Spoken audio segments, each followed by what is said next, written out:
All right, in this video we're going to talk about average velocity and average speed. So as you can see, let me remove this a little bit. We have x in kilometers and time in hours. So this graph will show us how the position changes with time in hours, and the speeds will be in kilometers an hour. So let's say we have a bus that goes west at 50 kilometers an hour for 2 hours. So that's the first leg of the trip. So if it moves at 50 kilometers an hour for 2 hours, I know that if I multiply v times t, so if I do v times change in t, that will give me my change in x.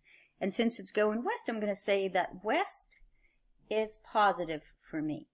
So then I'm going to look at, we start at 0, and within 2 hours, we should get to 50 times 2 is 100. So this is v, this is t. This is going to be our change in x.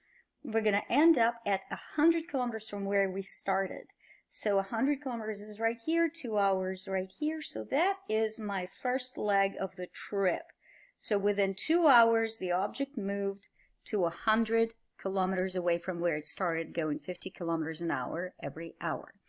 Then it says it rests for 1 hour. Well, rest, what does rest look like? Rest looks like a flat part. So this would be rest. This would be 50 kilometers an hour going west. Then it continues west for 80 kilometers at 40 kilometers an hour. You know what? It's not going to fit. Ha ha ha, I'm missing 40 kilometers. So I'm going to change this real quick. I'm going to say that it moves for, let's do 20 kilometers at 40 kilometers an hour. So that's going to be half an hour only, which is good. So how did I know that it's going to be half an hour only? So if I look at this formula right here and rearrange it for change in t would be change in x divided by v. So if I'm going for 20 kilometers at 40 kilometers an hour, that is 0.5 hours. So for half an hour, the object keeps going west. So if it's moving 20 kilometers from where it started, so it's going to be in half an hour, it's going to hit 120 kilometers. So if I am at right here, so this was 3 hours, this was an hour rest, and then another half hour, we are going to end up right here. So boom, right there at, so 40 kilometers an hour. It's a little bit slower of a, so the slope is a little lower than the first one, which was 50 kilometers an hour. This is 40 kilometers an hour, and it's still going west. All right, so then we see that there is rest, let's say 30 minutes. So for 30 minutes it rests. So I'm going to add a little flat right here. So there's another rest for 30 minutes, so half an hour. And then it says it makes a U-turn. So U-turn means that it's now going to start to move in the east direction, since west I consider to be positive in the first place. So going east, which will be in the opposite direction, is going to be negative, and the slope is now going to be pointing downwards. So if it drives at 60 kilometers an hour for 4 hours, that's 240 kilometers an hour. I'm right now at 120 mark right here. This is 120.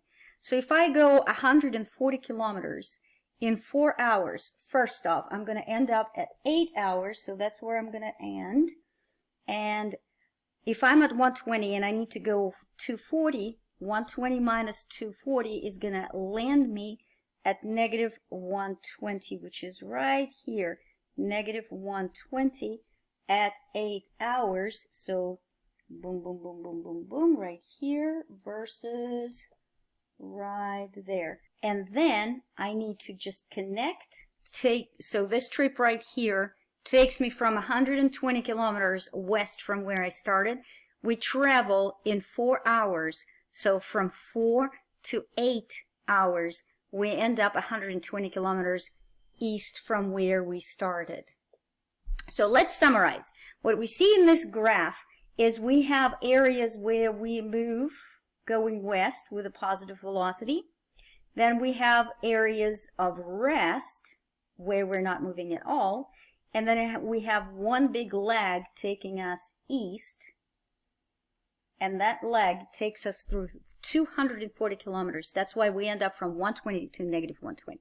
So now let's see what we would do if we were asked to figure out our v and v with an arrow. So this would be speed and this would be velocity.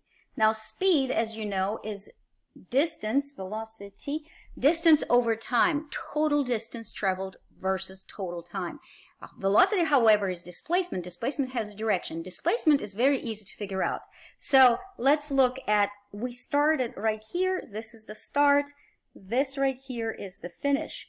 And to figure out the displacement change in x with an arrow, we take where we ended up at negative 120, subtract where we started. So our displacement is 120 kilometers, or you can say 120 kilometers with a minus. So again, you can say 120 with a minus, or you can say 120 kilometers east.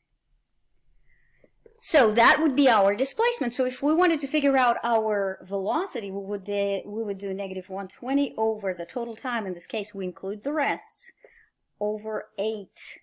So that would be 15, I believe.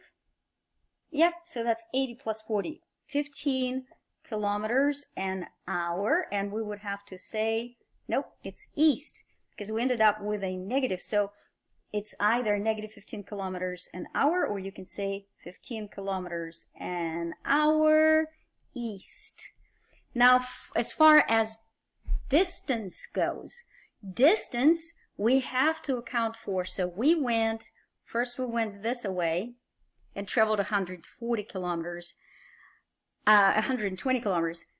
and then we went back 120 kilometers and another 120 kilometers. So distance in this case, we have to add all of our distances traveled, east or west, doesn't matter, we have to account for them. So that's 120, then 240. So that is going to be 360 kilometers with no direction. Oops. So 360 kilometers in no particular direction. That's our distance. So therefore, speed without the vector is speed. We take our delta x over delta t. Total distance traveled 360 over total hours, which is, so it's going to be 45 kilometers an hour in no particular direction. So that's the difference between finding speed and finding velocity with the graph x versus t.